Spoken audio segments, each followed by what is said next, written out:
So there's a bit in the book where he's finally gotten himself straight and he's stepped away from golf and he has it in some sort of proportion. And then he goes to a miniature golf course and he sees an old version of him, a guy playing miniature golf like serious. The guy goes to his car and gets his actual Scotty Cameron putter because he doesn't like the rubber putters they're giving. He won't let people push the ball 6 inches from the boards. And he tells somebody they made a 3 when they said they made a 2. And he's keeping score and he's asking people to play through because they're playing too slow. And he just sees a version of him that he used to be and realizes what an idiot he had been for so long.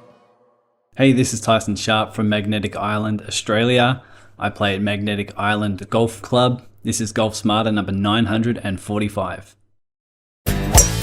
How to quit golf and get your life back. Yeah, right. With author Danny Cahill. This is Golf Smarter.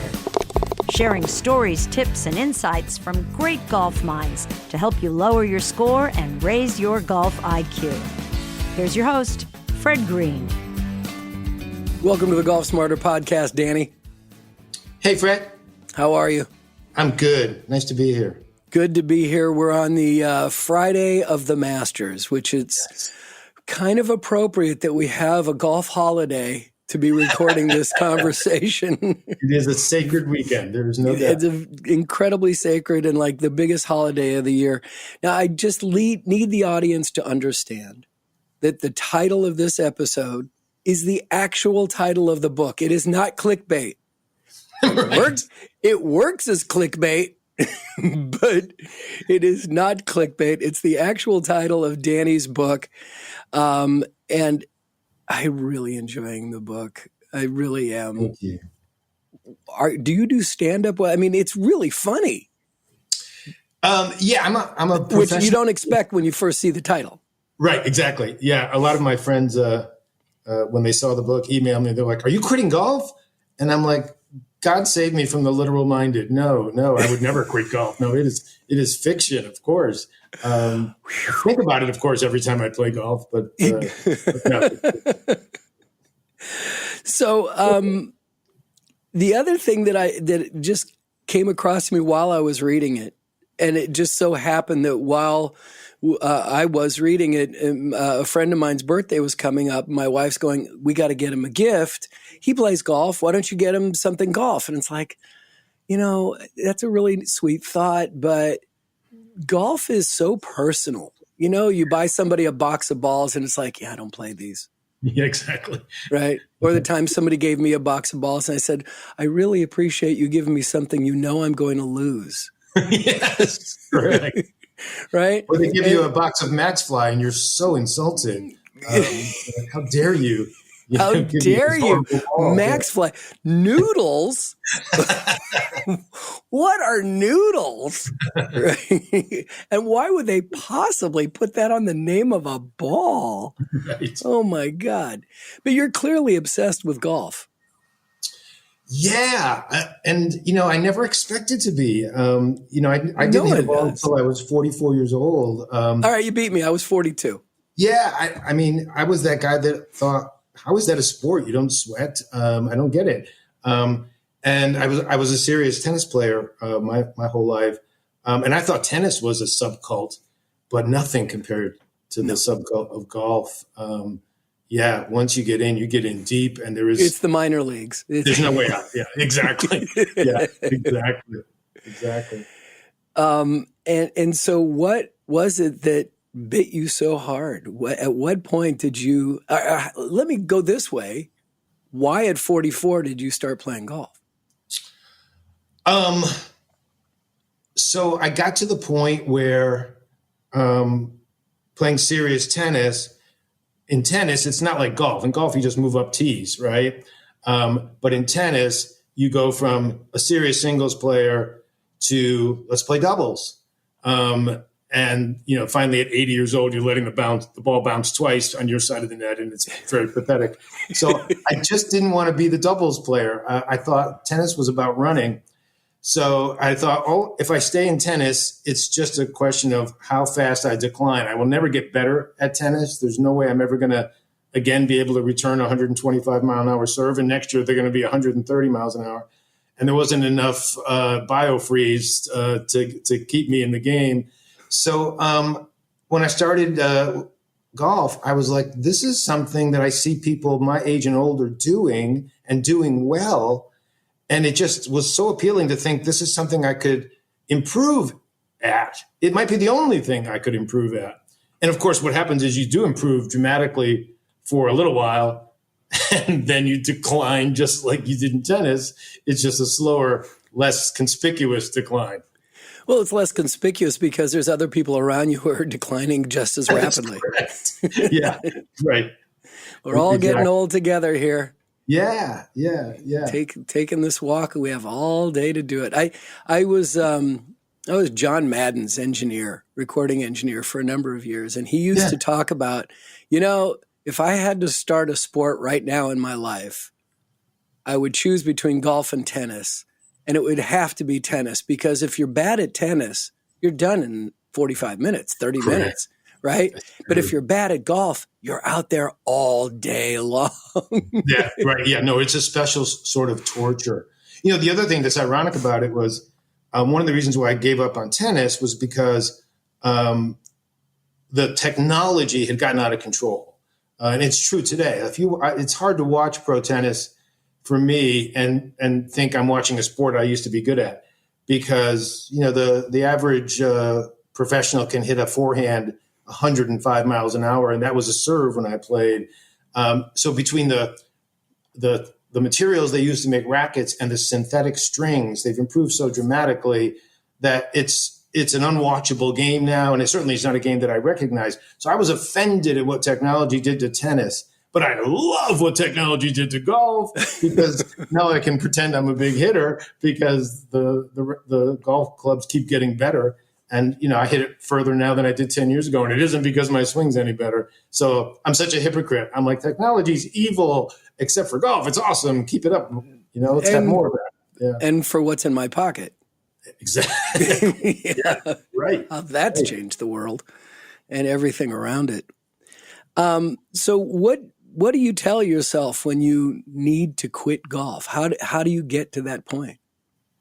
So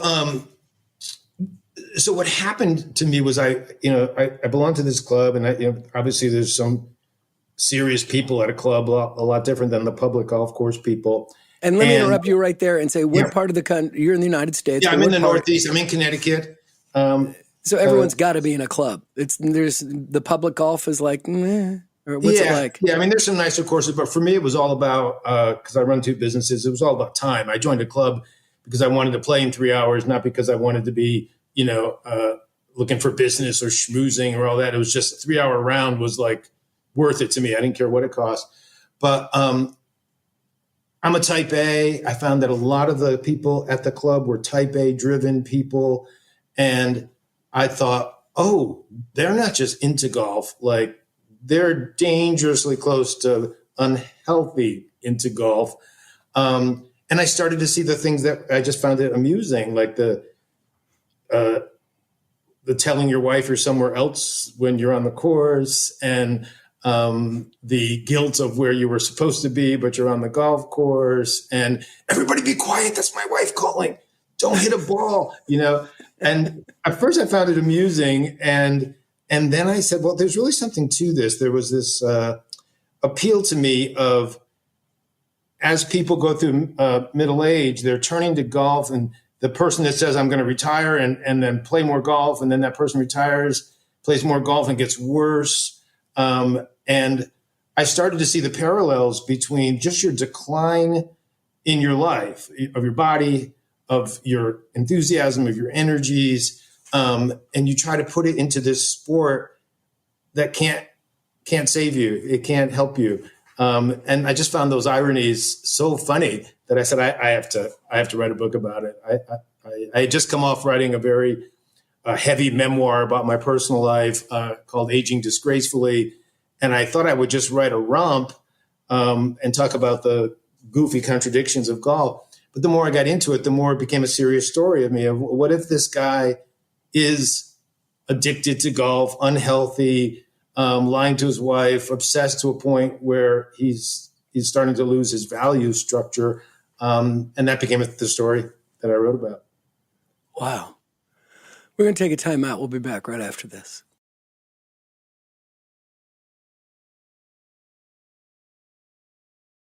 I need to get a sense, like reading the book, I'm figuring, okay, this guy does stand up. Clearly, what you just said, that doesn't fit with it. What do you do? Actually,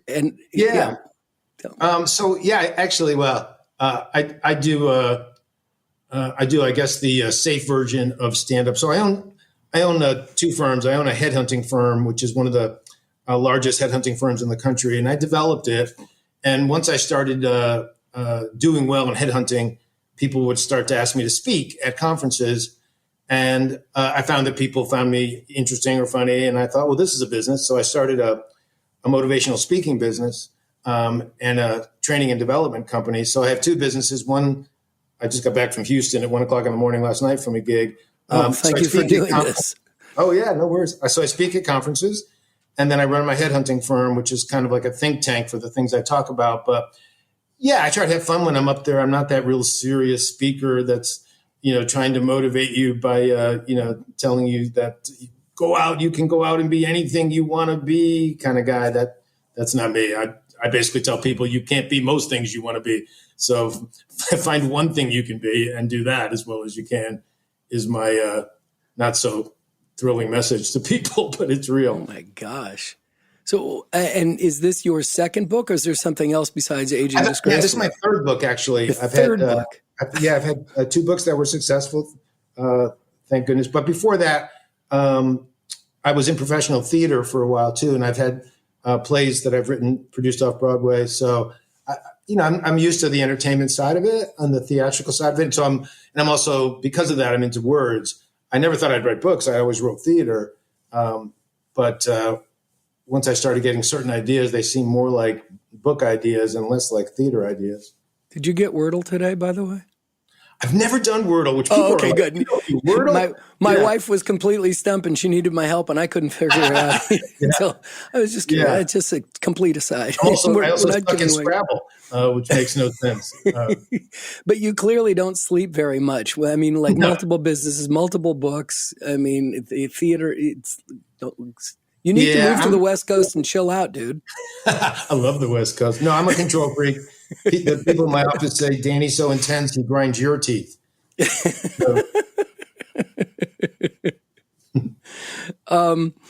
Tell me about, I live next to a country club, but I don't belong to it. Yeah. There's so much great public golf here in Northern California that I really don't need to. What is it from your perspective, your very funny perspective, what is it about golf club, country club life that is so appealing? Yeah, it's funny because, and by the way, if I lived in Northern California and I could play Pasatiempo, I would never belong to a club in my life. It's such a great course. Or Harding Park. My favorite. Yeah, beautiful. So I was raised really poor and, made something out of myself. So I always had a bias against country clubs. For a long time after I started playing golf, I wouldn't join a club. And people would say, you have the money. Why don't you join a club? And I was like, I don't want to be that guy. I don't want to, and it was really kind of weird. So once I joined, they gave me a locker and I didn't use my locker. I changed my shoes in the parking lot and I went home to shower and I didn't hang out and have dinner after golf. I was like, look, I'm just an athlete here to use the golf course. I'm not one of you snooty people who's, seeing this as a status symbol. And so you were being a snob among snobs. Exactly. And I finally figured out as I started playing with these guys, they were the nicest guys in the world. They weren't at all arrogant. And I'm in a kind of a weird place because my club is only about 10, 15 miles from ESPN's headquarters. So a lot of the ESPN guys belong there. And they're just cool guys. They're nice guys. And I thought, I'm meeting much nicer people to play golf with. They're not just better golfers, but the people I met in the public course versus the country club people, I was like, who was I kidding? There's no every man on the public course. And here are these, white privileged, arrogant people. No, they were great people. And I was like, I am the snob. I'm the one that has all these preconceived notions. So I started spending more time there. And, if I was starting life over and I had kids, they have a pool for the kids. And so I see Saturday mornings, the families bring their kids to the pool. And there's all kinds of activities for either spouse. Sometimes the spouses play together. This is, thank God, a world where the spouses can play at 7:00 in the morning on a Saturday at my club. There's no, men's club, and you can't play till noon. So I just found it. I was just biased because of my upbringing that quote unquote wealthy people were evil, and I had to relearn that. And it was a really good experience for me. They're really good people. Just because they're wealthy doesn't mean they're bad people. It took me a long time to realize that I had that bias because of how I grew up. Yeah, I've played with the people here. I've played at charity tournaments and things, and they're like, the thing that keeps coming back for me is, oh, we have such a great community. Well, that's good, but I'm not looking for community because my wife and I have that. Yes. So I get overwhelmed easily. And then it's also like, oh man, if you love drinking and you love gambling and you love golf, this is a place for you. And I'm like, I love golf. Yeah. And I'm kind of not really much into the other parts of it, Right. serious, either of those. I'll dabble in both, but I'll love having a cocktail, but I don't get, so that's what kind of keeps me isolated, I guess, Right. into my own snobbiness about what I do. Yeah. I can relate to that because, there's a combination of being in a relationship with a person who's an alcoholic, but also I'm a bit of a health freak. So, I was probably 32, 33 when I gave up drinking. I'm a health nut about my diet. So I am a little bit ostracized because, so I was on a tee last summer and I got hooked up with some people that I knew, but I didn't know them real well. And one of the guys apparently had gained some weight. And they said, hey, John, you've got a little chubby. And he said, I'm not chubby. This is fun fat. And another guy turned to me and he said, Danny doesn't have fun fat. And he said, he doesn't have any fun either. That's how that's my image at the gym or at the golf course, that Danny, he'll hang out after and have a Diet Coke, but he's not going to be here all night. He's not going to play cards.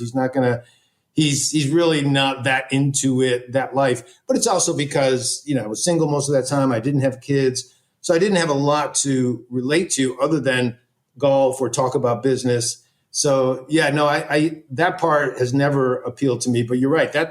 That sort of stereotype does exist. There are guys that go there at 7 a.m. and you can drive by, at 10 o'clock at night and they haven't left yet. And that's the life. And that's fine. But there's a dichotomy at my club. There's the younger people that are there for their families. And those guys, get to the first tee with an older member. And the first thing that happens is they say to the older member, you don't mind if I play music while we play, do you? And there's always that conversation. Some of the older members are cool, and some of the older members go, this is golf. There's no music on the golf carts. And, they're always afraid when they get me because they're not sure what I'm going to say. Those are the ones that cigars are okay, cell phones are not. Yes.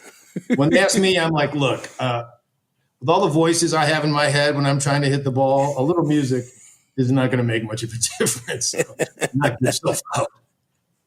Well, you should be listening to Golf Smarter and you'll help get rid of those voices. Okay. How were you able to put the information together? Was this just always running in your head and you just write, oh, that's a good line, and you write it down? Or just when you sat down to write this, it just flowed? So when I get an idea for a book or a play, I sort of have in my head a beginning, middle, and end, but then I just trust myself to let it happen. Once I had the idea of this character, this sort of mid-manager at a corporation character who was into golf, not a very good golfer, struggling to get better, all into the culture, but very, very insecure. Once I had that character, then I just let the story happen. But I've been writing for so long now, Fred. I literally just open a laptop and start writing. I'm pretty disciplined about it. I'll do it first thing in the morning for a couple hours, do it one day on the weekend. But I'm able to, I write on planes with babies screaming at me because I've just been on the road for 30 years. So I'm just used to it. A lot of the webinars and speeches that I give, I'm writing on the plane. So you got to just, you can't wait for the muse to come. If you're going to be a working writer, you got to just say, hopefully the muse will show up at some point over the next couple hours, and just do it. Just do it. Well, maybe the muse will arrive during this commercial break. We'll be right back.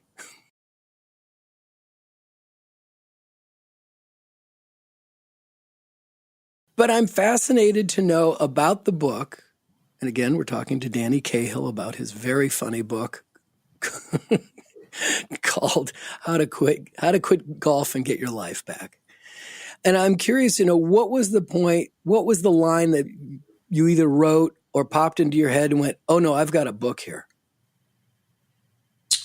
Oh, that's interesting. I think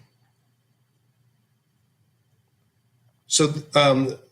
There's a chapter where the character got a Friday off from work, and he went and played golf.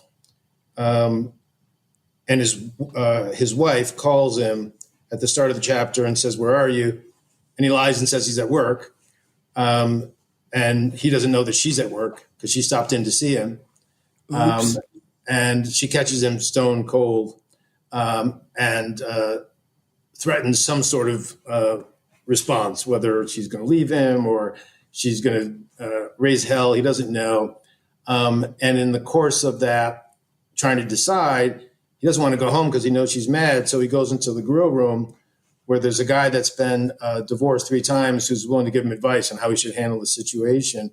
And when I thought of that scene, I thought, yeah, this is now, the book has to go from just here's the funny sort of contradictions and hypocrisies of golf and how crazy the game is, to making it a really personal story about somebody who's truly grappling with,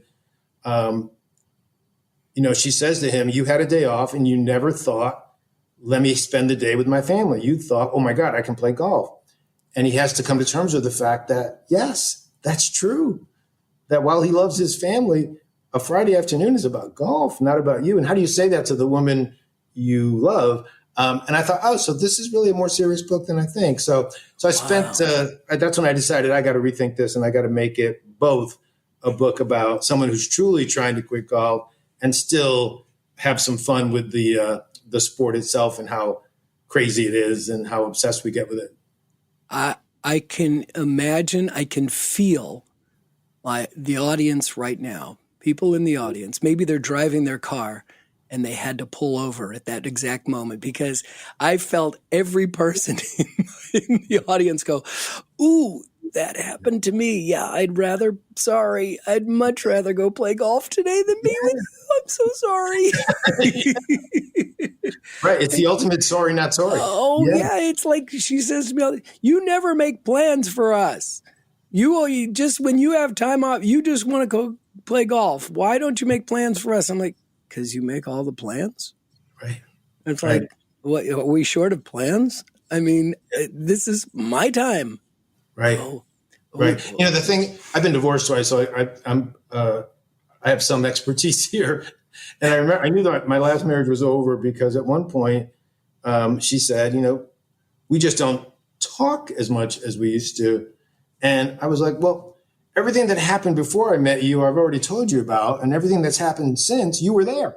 So really, we have nothing to say to each other, if you think about it. And the thing about golf is, to someone who doesn't play golf, they're like, you're playing the same 18 holes at the same club every week. So isn't it the same experience? No, no, it isn't. I don't know. Even though even though every time I hit the drive on red number 3 at my club, I always end up within 5 feet of the same spot. Doesn't feel like the same time I played. It doesn't feel the same as the sort of day-to-day cosmic inhumanity of being with the same people in your house. It doesn't. And that's the part that's so hard to hear if you're the person that doesn't play golf. It feels so personal. Oh yeah, we've been talking a lot lately about the fact about consistency and what a myth it is, in the sense that how can you you're searching for consistency and yet you never have the same shot twice. Right. So it's consistent where your swing, but the swing's got to change with every time you hit the ball. Yeah, depending on if you're in the bunker, you're on the fairway, you're wherever you are. I heard Vijay Singh say a couple of years ago in one of those Golf Channel training shows, he said, these amateurs don't realize, because they'll say, what am I doing wrong, Vijay? Why is my swing different today than yesterday? And he's like, your swing isn't different today. It's just that because you're not a super athlete, you're actually like 2/8 of an inch in a different spot than you were yesterday because your back's a little sore or because you were on a plane or whatever. You're taking the same swing. You're just taking it a little differently every day. So you're going to get different results. And so you're never going to be consistent is the bottom line. But that's obviously not what any of us want to hear. No. We're looking for the answer. Right. Answer. You mentioned a few minutes ago the character. Yeah. In the book. Yeah. So do you not write this as you? No. Although I did that in my memoir, obviously, because that's what a memoir is. Yeah. But no, I'm used to, like I said, I wrote plays. So I was always used to, look, there's no character in the world that isn't to some degree a reflection of an author. But no, this character is absolutely an amalgamation of my own insecurities about golf, and the people that I've seen, at the club and that I've met over the years, and, the texts that I get. Every time I would write a scene, I would review texts from golfers. And to some degree, we're all the same. So no, he's not a composite of me or a stand-in, but sort of an amalgamation of all the golfers. Yeah. And when you play with the same people regularly, right, some of them start getting on your nerves. No question about it. It's like, and then they call and they tell you, these are the rules of how we're going to be playing from now on. It's like, who assigned you to make the rules? And I don't like those rules. Yeah. You kind of get stuck with that. And right. I made a comment once about my golf wife, right? And I think he took offense to it. Yeah. I said, well, we bicker the entire time we're playing.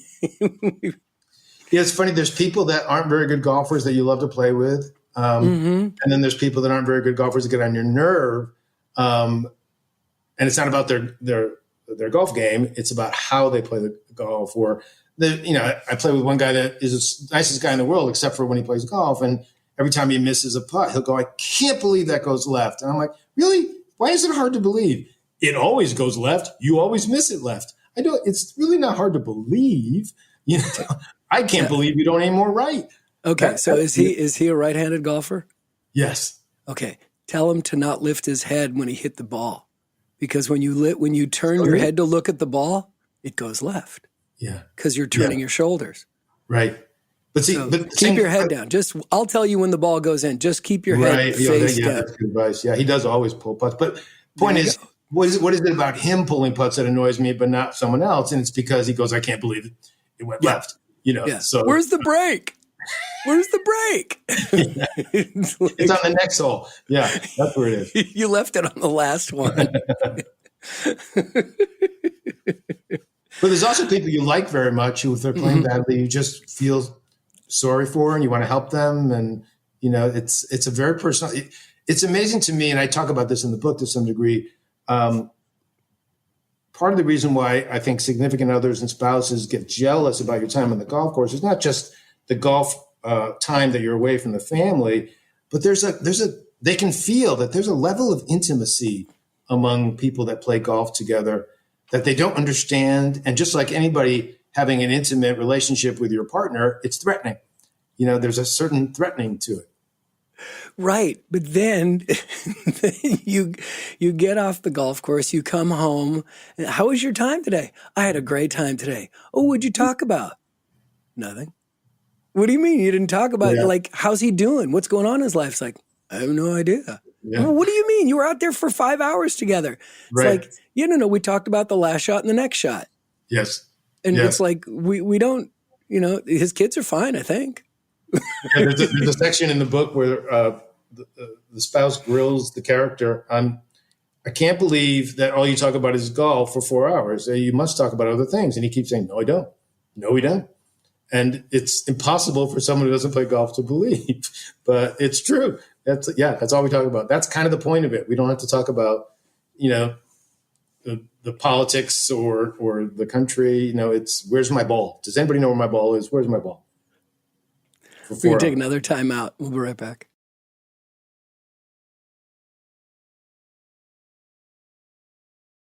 Well, that level of communication that we were just discussing is why it's kind of perfect for men. I mean, it's great for women. I love it. It's a very different experience playing with a woman versus women playing with women. But for guys, I'm just going to talk about for guys right now.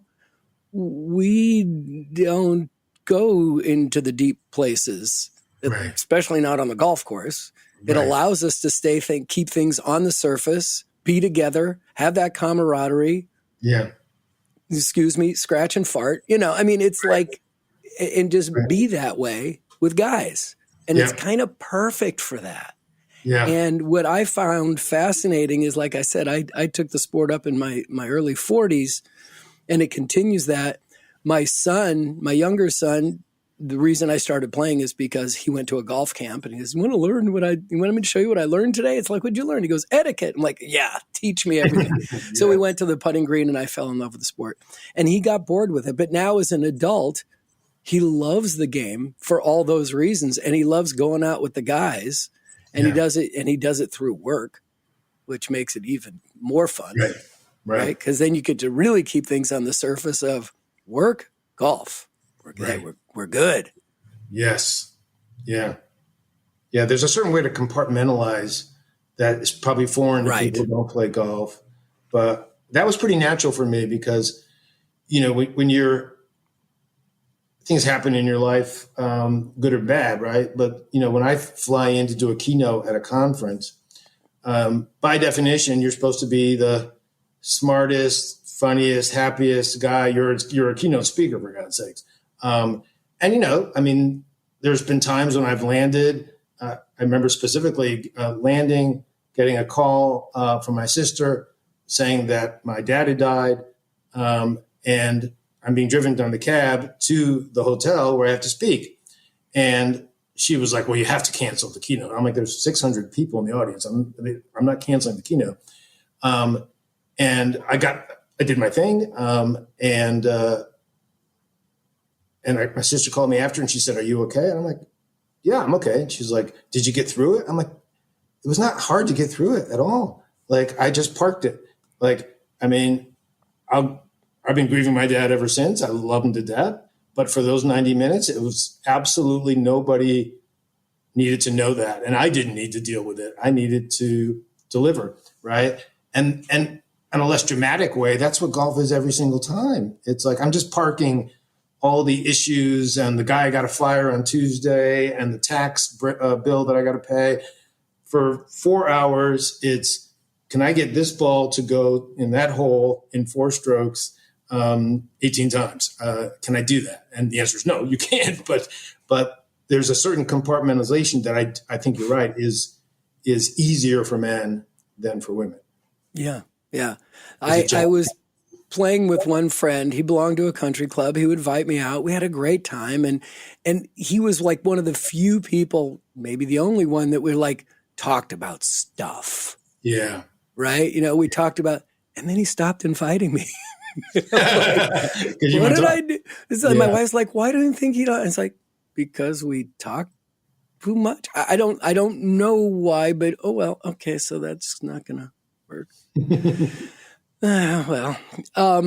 So here's what I have to say about this book. and it's I hope it comes out as a compliment. But did I already talk about about buying a gift for a friend? I haven't talked about Yeah, this. you did. Right? Yeah. You mentioned that. Oh man, it's late in the life. Yeah, but no, it's a perfect golf gift. I don't think I got to the punchline about this. Is that what do you buy? You buy a hat? No. You don't buy a shirt? No. He'll buy his own shirts when he goes to golf courses. You buy him balls? No. You buy him all the divot tools in it? No. But this book, every golfer will get a kick out of. So what I would recommend to the audience, and this is what I didn't get to, what I want to recommend is buy a couple of these for Danny's sake. Clearly, he doesn't need the work. But buy a couple books, keep them stashed, and when it's time to give a friend a golf gift, this is the gift you want to give. It is so funny, and it hits so deep on so many levels that I just can't believe that you talk about the character and that it's not you. What's your favorite bit in the book?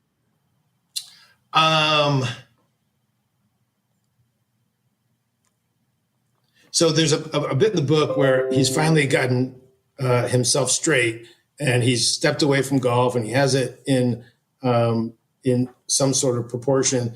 And then he goes to a miniature golf course, and he sees an old version of him, a guy playing miniature golf, like serious. Like the guy goes to his car and gets his actual Scotty Cameron putter because he doesn't like the rubber putters they're giving. And he won't let people push the ball 6 inches from the boards. And he tells somebody they made a 3 when they said they made a 2. And he's keeping score, and he's asking people to play through because they're playing too slow. And he just sees a version of him that he used to be and realizes what an idiot he had been for so long. That's probably my favorite sort of laugh out loud part of the book. But yeah, I think for people who are in relationships with golfers, the book might be even more fun than it is for the golfers. But for people who play golf, yeah, they'll definitely see themselves in a lot of what he does, for sure. But clearly, as I'm reading it, I'm thinking, oh, no, wait a minute. That's not funny. That's true. Oh, that's really funny. Yeah, right. There's a lot of part that it's like you're ragging on the game on why you need to quit, but you're just hitting the nail on the head as far as why we get so obsessed.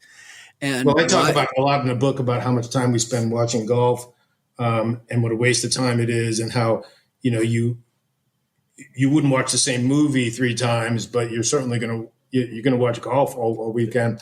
Caddyshack. Right, exactly. You can watch multiple times. Yeah, and later today I'm going to watch the Masters. So I've learned absolutely nothing by writing this book. I've absolutely learned nothing. And so, is an intervention required? There actually late in the book is an intervention for this guy. So yeah, please share that. Yeah. Share the intervention. Yeah, he actually he gets in so much trouble with his wife, and he keeps promising to quit golf, and he doesn't.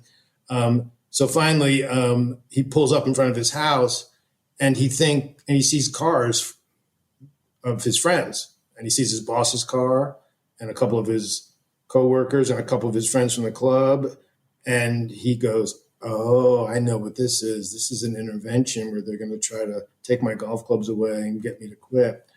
Turns out it's not an intervention, but he's so freaked out that it is an intervention that it makes him realize this is how far it's gone, that he actually thinks people are going to intervene and take away his golf membership and his clubs.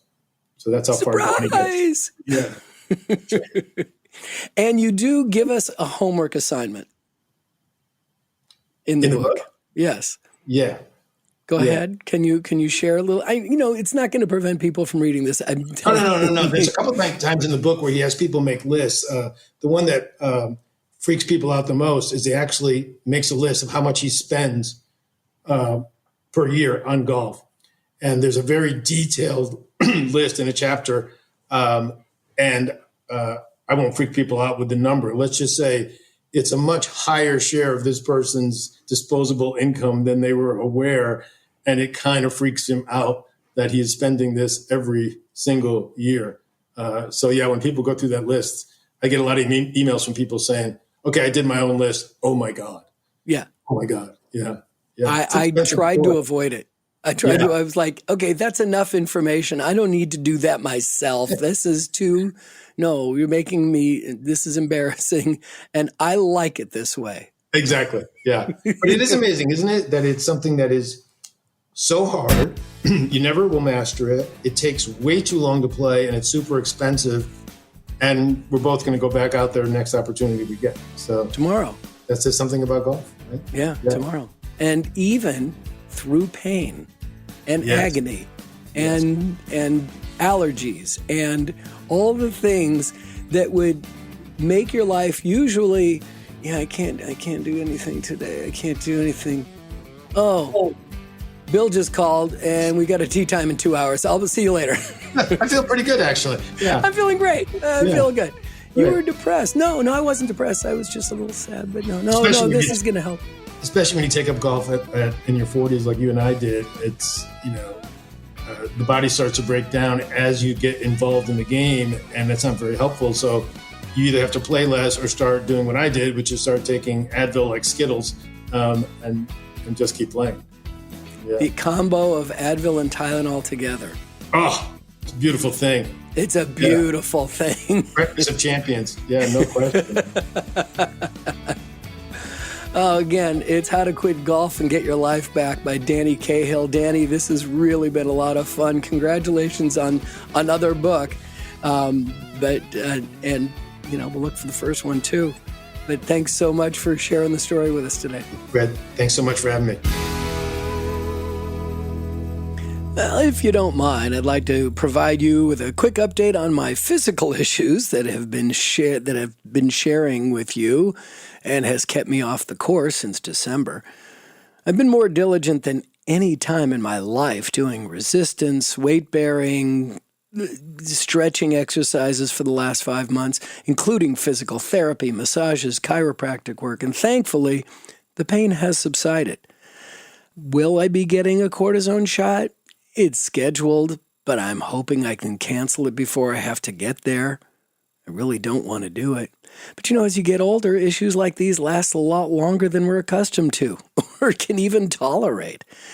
So over the last 8 weeks, I've slowly been on the golf course. I've played 4 practice rounds and not posting any scores, just taking lots of mulligans. But this past weekend, I posted my first score since early December.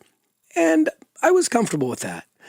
Now, I know for those of you who live in areas where you can only play 5 or 6 months of golf at home, you're rolling your eyes at me.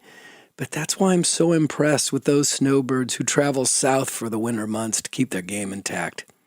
It's really been hard for me to stay away, but I've been patient and ready to move on to playing regularly again, hopefully.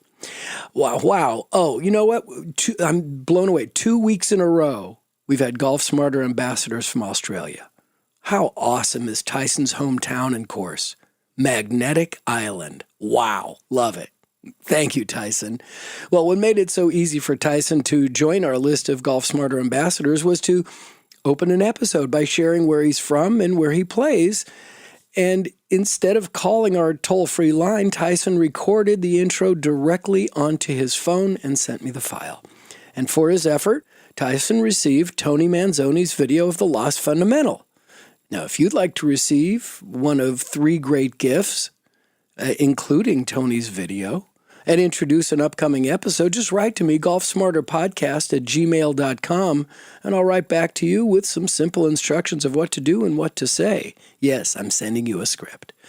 And speaking of Tony Manzoni, it's no surprise that I receive multiple emails every day over the last month and a half asking to see Tony's video of the Lost Fundamental.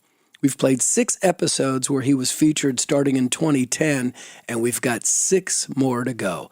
This week, from episode 437, we'll hear part 1 of 2 episodes with the amazing story of Tony's pursuit of Ben Hogan's secret after receiving a lost letter where Hogan explains his golf swing. That's coming up this Friday right here on Golf Smarter. No need to subscribe to anything else. It's coming up right here on Golf Smarter. If you have any questions, comments, suggestions for upcoming episodes, please write to golfsmarterpodcast@gmail.com or click on the Hey Fred button when you visit golfsmarter.com.